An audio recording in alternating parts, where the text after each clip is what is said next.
October 31st. And so the day arrived, cloudy and with a small wind out of the north. I told myself that I was not nervous, that as an old hand at this, there were no jitters of anticipation, rushes of anxiety, waves of pure fear. But I had gone down to the basement to begin my rounds when I realized that there were no rounds to make, and I found myself returning to check our assembly of ingredients and tools over and over again. Finally, I went out and visited Larry's place. He was gone from his grove, and the house seemed empty. I went looking for Grandma, and when we met, we took a walk together. We hiked for a long time in silence before she said, "You and Jack will be the only closers there." "It looks that way," I said. "I'm sorry." "That's okay." Jill and I will be going to a meeting at the vicarage this afternoon. Morris and McCabe will be there too. "Oh, strategy session?" "I guess so." We climbed to Dog's Nest and looked around. An altar-like raised area of boulders had been built up before the big stone. Heavy boards lay across it. Some kindling for the Bane fire was already stacked further off. "Right there," she said. "Yes?" "We're going to protest the sacrifice part." "Good. You think Larry will be able to do what he plans?" "I don't know." We climbed down a different way than we'd gone up, discovering some fresh, misshapen footprints. "I wonder what'll become of the big fellow now," she said. "I feel sorry for him. That night he picked me up, he didn't mean to hurt me, I could tell." "Another lost one," I said. "Yeah, sad." We walked again in silence, then. "I want to stand near you in the ark," she said. "I believe the vicar will be at the left end, with Morris and McCabe next to him, Tequila and Nightwind with them, then Jill. I will stand to her right. I will assume a position 3 paces forward. That would put you and Jack beside us." "Oh?" "Yes, I've been working for this arrangement. You must be to my right and slightly back, that is, to Jack's left." "Why?" "Because something bad may happen if you stand to his right." "How do you know this?" "My small wisdom." I thought about it. The old cat in the dream world was obviously on her side, and she was an opener. Therefore, he could be setting me up for something. However, his remarks concerning the elders had seemed almost disparaging, and he had seemed kindly disposed toward me. Reason stopped there. I knew that I had to trust my feelings. "I'll do it." When we neared our area, I said, "I'm going to walk over again and see whether Larry's back. Want to come with?" "No, the meeting." "All right. Well, it's been good." "Yes, I never knew a dog this well before." "Same with cats and me. I'll see you later then." "Yes." She headed home. I searched all around Larry's place again, but there was no sign of his return. On my way home, I heard my name hissed from a clump of weeds. "Snuff, old boy, good to see you. I was on my way over. Saved me a trip."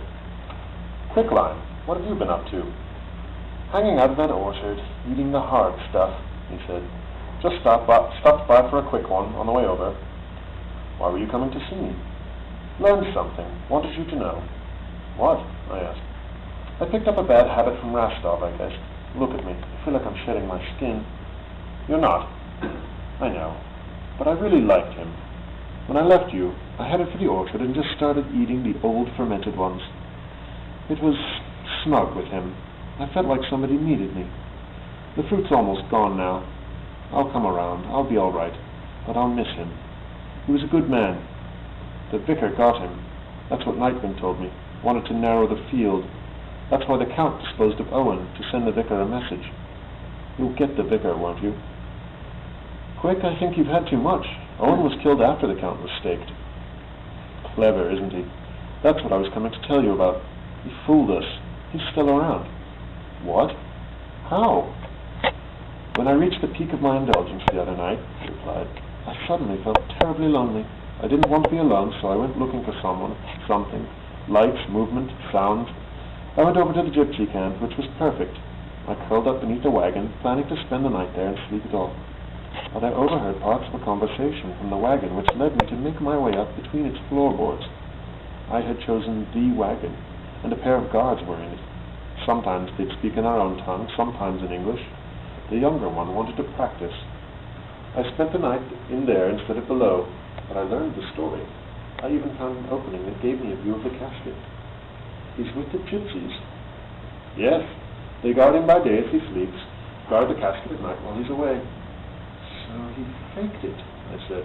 Dressed the skeleton we'd found in his garments, put the stake into it himself. Yes, the crumbly skeleton that was already there. And that's why the ring wasn't on it. Yes, and he was safe in that too. Anybody finding the remains would assume the staker had taken it. I felt a chill. Quick, he did make this arrangement after the death of the moon, didn't he? Yes, your calculations would be unaffected. Good. But this I don't understand. The Count killed Owen because the vicar killed Rastov. Owen was an opener. Does that reflect a particular sympathy on the part of the Count? Or was he simply out to check the vicar and keep the violence from spreading?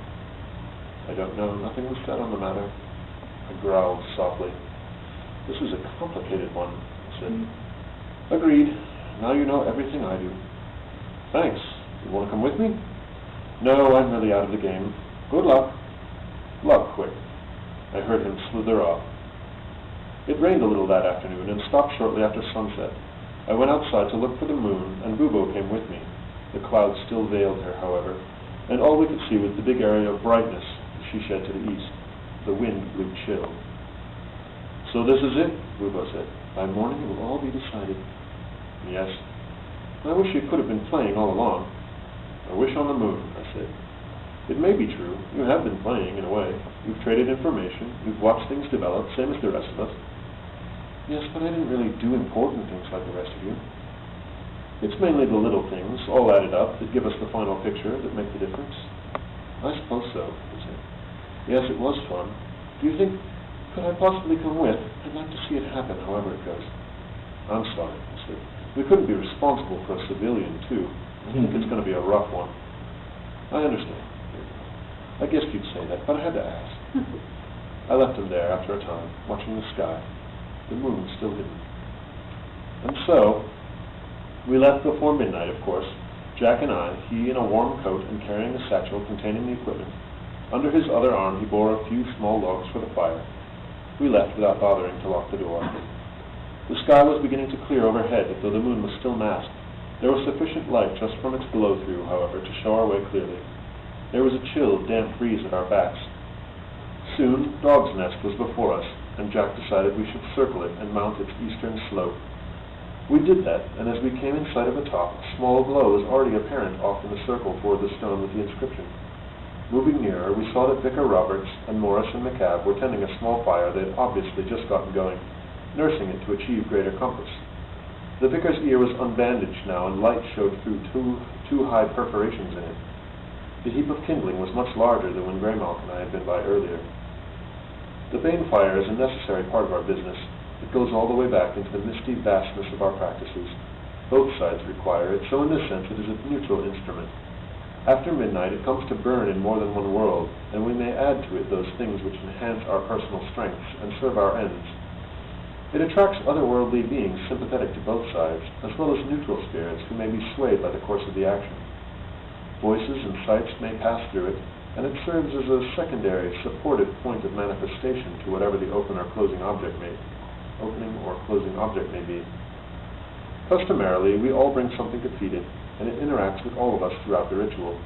I had urinated on one of our sticks, for example, several days earlier. There are times when players have been attacked by its flames, and I can recall an instance when one was defended by a sudden wall of fire it issued. It is also good for disposing of evidence. It comes in handy on particularly cold nights, too.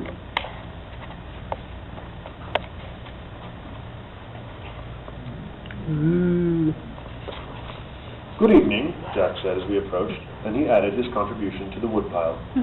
Good evening, Jack, the vicar said, and Morris and McCabe nodded. Lynette lay on her back upon the altar, head turned in our direction, eyes closed, breathing slow. Well drugged, of course. She had on a long white garment, and her dark hair hung loose. I looked away. Obviously the protest had been overwritten. I sniffed the air. No sign of Jill or Greymalk yet. The fire bloomed more brightly. Jack set his bag down and moved to help with it. I decided on a quick patrol of the area, and I made a big circuit. There was nothing unusual to be found. I went and stared at the huge stone. Just then the edge of the moon appeared from behind the clouds. Its light fell upon it. The marking had become visible again, dark upon the illuminated surface. I went and sat by Jack's satchel. The vicar had on a dark cloak which made a swishing sound as he moved. It did not conceal the fact that he was a short, slightly fat man, and it neither added to nor detracted from his appearance of menace. That was all in his face, with its intense expression of controlled mania. The moon was doubled in his glasses. Under their joint ministrations, the Bane fire grew to a respectable size. The vicar was the first to toss something into it, a small parcel which crackled and flared bluely. I took a sniff. It involved herbs I'd encountered before. Morris added 2 parcels, which I could tell involved bones. Jack added a very small one, which produced a green flash. I tossed in one of my own, along with the piston stick. The moon slid completely free of the clouds. The vicar went and stared at the inscription, not even glancing at his stepdaughter. Then he backed away, turned to his left, took several paces, halted, turned back toward the stone. He adjusted his position slightly, then scuffed at the ground with his boot heel. "I will position myself here," he stated, glancing at Jack. "I have no objections," Jack said.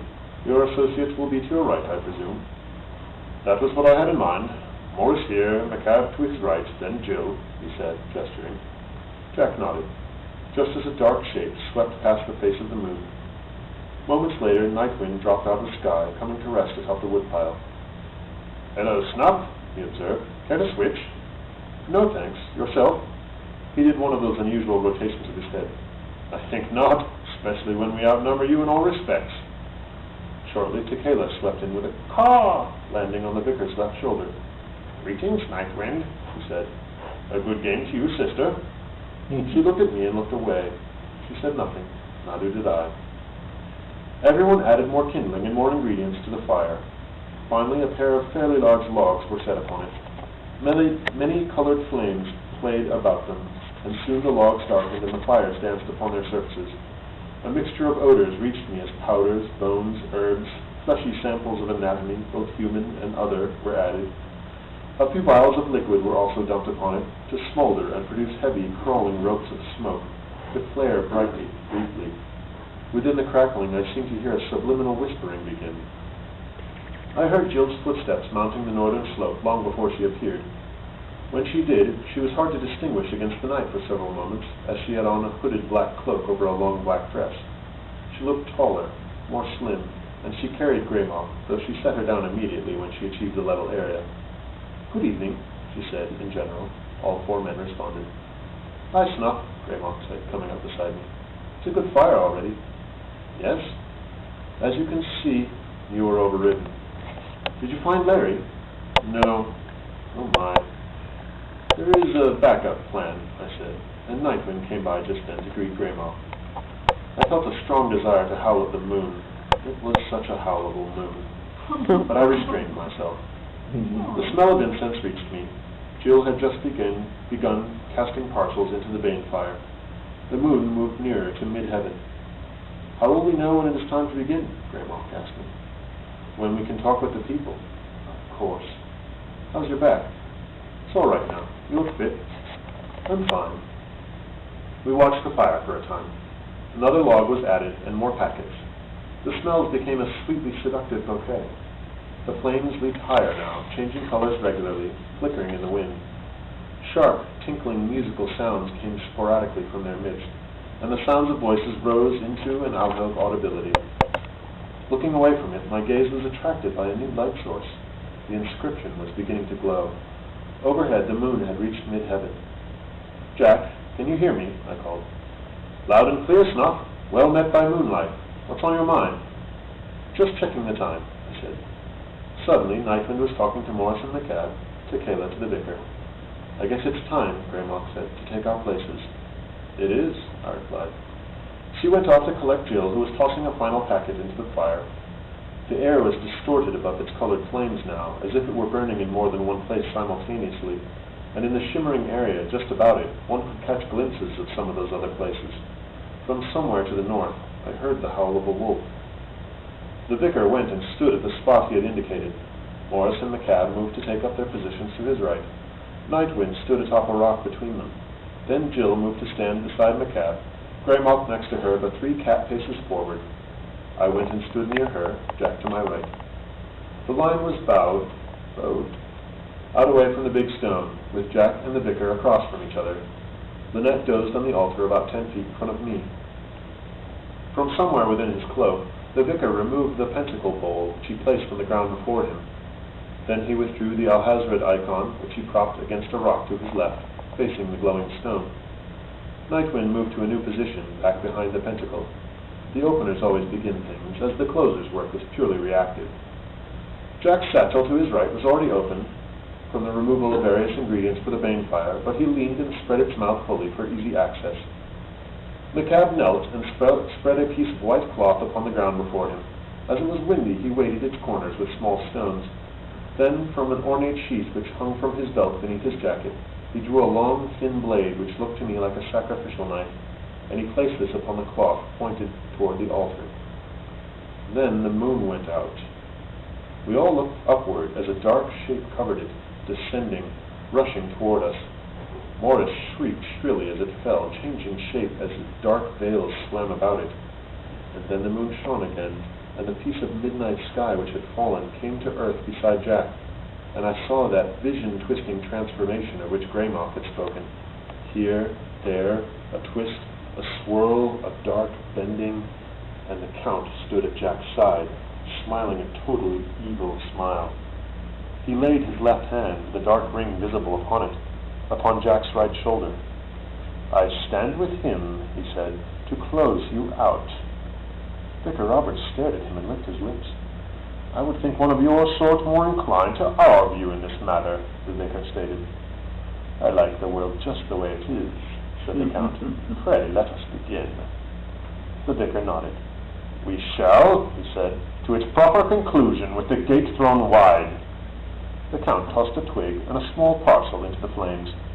The fire moved in its colorful dance, crackling and chiming, burning a hole in the night, through which the voices, now chanting, emerged. Shadows constantly moved past us over the altar and across the face of the stone. I heard the howl again, much nearer. I looked at the vicar and saw him flinch, but he straightened and performed an opening gesture.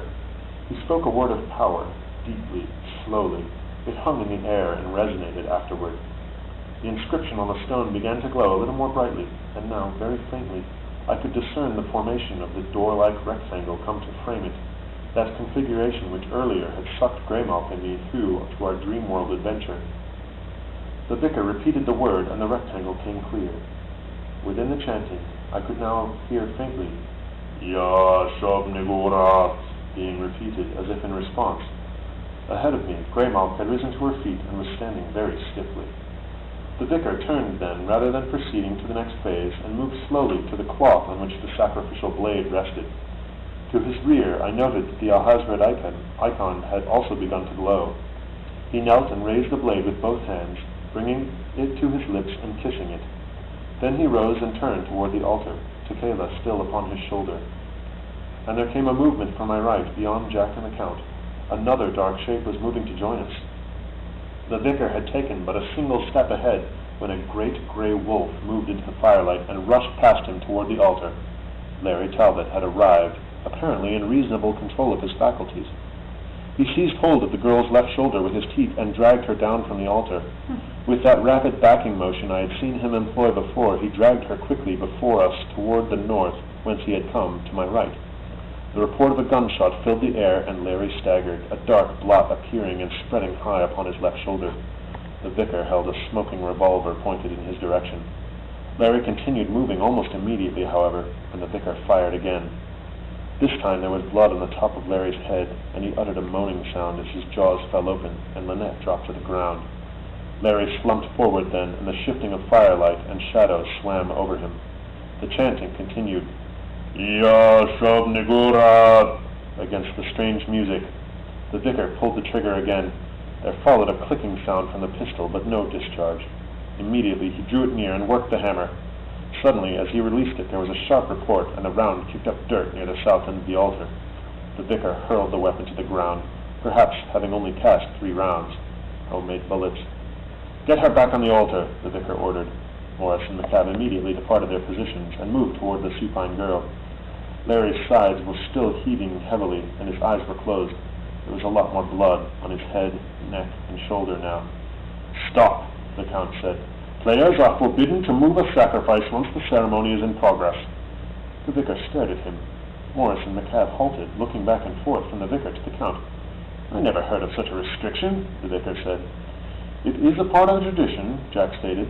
"There must always be a small, even if only symbolic, exit open to a sacrifice in this. They may go so far as they can, they may be stopped. The place where they fall becomes the new altar. Do otherwise, and you destroy the pattern we have created. The results could be disastrous." The vicar pondered for a moment, then said, "I don't believe you. You're outnumbered. It's a closer's bluff to make things more awkward for me. Morris, McCab, put her back." The Count stepped forward as they advanced. "In a case such as this," he said, "the opposing parties are permitted to resist the desecration." I heard heavy clumping footsteps in the distance, but they seemed to be passing the hill rather than approaching it. Morris and McCab had hesitated, but then they moved forward, reaching for Lynette. The Count flowed forward. No single limb seemed to stir, but suddenly he was there beside them. Then he raised his arms out to the sides, his cloak dependent therefrom, and he moved them forward, completely engulfing the men within its folds. He stood thus for only an instant, arms across his chest, before a succession of snapping sounds could be heard. He opened his arms, and they fell to the earth to lie at odd angles, blood emerging from their ears, noses, and mouths. Their eyes were wide. They did not breathe. "You dare!" the vicar cried. "You dare to touch my people!" The Count turned his head slowly, raising his arms again. "You presume," he said, "to address me so." He flowed toward the vicar, but much more slowly. The music came clearer and clearer, the chanting louder, the inscription brighter. As he moved, I beheld a silent form in the shadows to my right, whose presence had first reached me in the form of his scent, which I recognized from an encounter in a wood by moonlight. He approached soundlessly, the stranger wolf. The vicar's hand snaked out from beneath his cloak, casting something toward the Count. Immediately the flowing ceased, and the Count stiffened. In the meantime, shielded from the vicar's view by the Count's body, the stranger wolf entered the firelight, took hold of Lynette's shoulder, and continued what Larry had begun, dragging her back into the darkness. The Count was suddenly less than graceful. He swayed. He took an awkward step toward the vicar, whose hand dipped beneath his own cloak to emerge and repeat whatever he had done. "What is it?" the Count asked, reeling toward the vicar, who retreated before him. Then the Count fell. "Dirt from one of your own caskets," the vicar replied, "mixed with pieces of my church's altar stone relic, left over from more Papish times, fingerbone of St. Hilarion according to the records. You require your consecrated soil, but over-consecration is like the difference between a therapeutic and a debilitating dose of strychnine. Don't you agree?" The Count muttered a reply in a foreign language as the wolf disappeared with Lynette, and I realized that, from all his talks with Larry, plus his knowledge of drugs and the samples he had obtained, he had succeeded several days ago in developing his own ideal dosage, and I had just witnessed the great detective's greatest disguise yet. I howled a "well done" into the night. Later, a "good luck" came back to me. The inscription glowed brilliantly now. Whether the death of Morris and McCab had contributed to this was hard to tell. The vicar looked up and saw that Lynette was gone. He glared at Jill. "You should have told me," he said. "I didn't notice until now," she replied. "Neither did I," said Nightwind. The vicar picked up the sacrificial knife which he had dropped, moved back to his position, and drove the blade into the ground at his feet.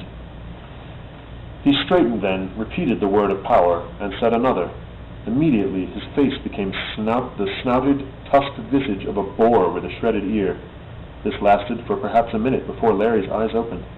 He turned his head, saw that Lynette was gone, looked immediately to the altar, saw she was not there either.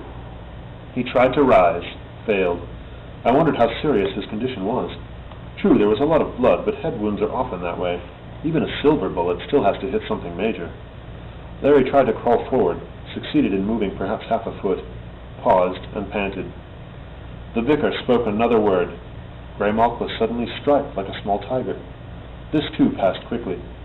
Tequila was starting to look like a vulture. Suddenly, Jill was an ancient hag, bent far forward, hooked nose almost touching her jutting chin, strands of white hair hanging about her face.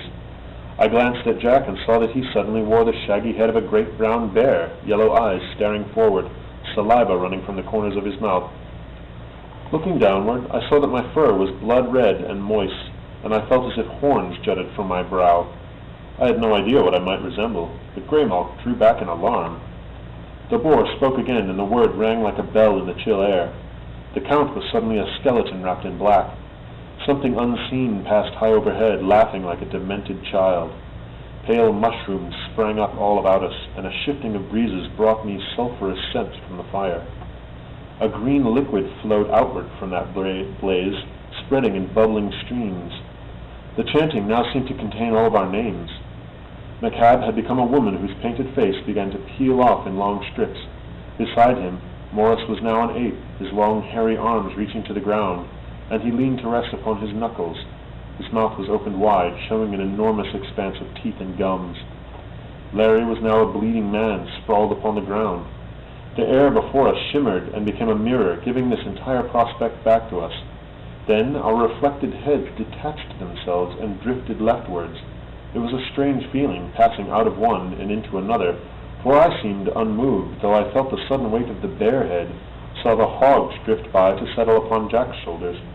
Greymalk suddenly wore an overlarge one, horned and demonic, Jill a small striped cat's head, and so on along our crescent. Then the body shifted to the right, and I was a cat with a bear's head, lying flat because of its weight, my heart thudding like a steam engine.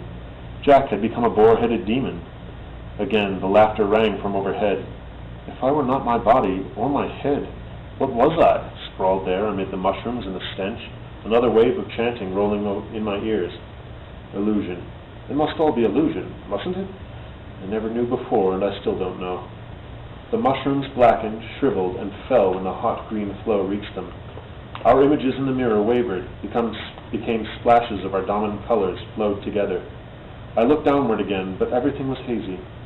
Upward then, at some half-noted change, the moon had gone blood-red and was dripping upon us. A shooting star cut past it, another and another. Soon multitudes of them rained down the heavens. The mirror cracked, and Jack and I stood alone at our end, our forms returned to us, as a great gust of wind out of the north blew away the haze. The others came clear also, restored to their piece of reflection. The starfall lessened, the moon grew pink, and I turned back to butter and... The moon grew pink, then turned back to butter and ivory. I sighed and held my place, felt Greymalk's gaze pass over me. The green tendrils from the fire began to congeal lava-like. For a moment I seemed to hear a collection of animal sounds from within the flames. Baas, nickers, whinnies, whimpers, a sharp barking, several varieties of howling, the coughing of a giant cat, a croaking, a mewling cry. There followed a stillness, save for the fire's own crackling and snapping. I felt a familiar tingling in the air. The time had come for the opening. I glanced at Jack and could tell that he felt it too. Larry dragged himself another foot forward. I was looking at the vicar as he spoke the final word. I saw the Count's left hand twitch, but apparently the vicar did too, and he stooped and raised the pentacle. Something dark fled forth from the Count's ring, but the vicar caught it in the pentacle bowl, and it was reflected off into the night. It was probably too late for killing the man anyway, for the opening was definitely beginning. The vicar stooped again, raised the icon, and placed it upon the Count's chest. The ring did not flare again. All in all, as I regarded both Larry and the Count, I was forced into a sort of grudging respect for the fellow. He was much better at his business than I'd have guessed. "Jill," he called out, "use the wand now." Jill reached inside her cloak, produced the wand, raised it. Oddly, the growing brightness of the stone halted for a moment. Jack had his wand out in an instant, raising it and training it upon the same target. I heard the heavy footsteps again, this time approaching us. The rectangle began to brighten once more, and a great depth occurred within it, swimming with colored lights. The light from the bane fire grew louder and louder. "Yashav-Nigurath! Hail to the Black Goat!" The music also increased in intensity, and the moon blazed like a beacon overhead. Larry began dragging himself farther along. The experiment man came into view off to the right, headed toward us. I glanced at Jack. Beads of perspiration had formed upon his brow. I could tell that he was pouring his will and spirit into the wand, but the opening continued. The experiment man lumbered up to us. "Pretty kitty," he said, pausing in front of Jack, which might have killed anyone else. but he already smelled of death and seemed aware of nothing untoward. Suddenly the opening was arrested. The gateway lost some of its depth. The experiment man stooped and quickly snatched up Greymock. "Pretty kitty," he repeated. Then he turned and walked away in the direction whence he had come. "Put me down," she cried. "I can't leave now." He sat down just beyond the firelight and commenced petting her. Larry continued his crawl, steady now. Depth returned to the gateway.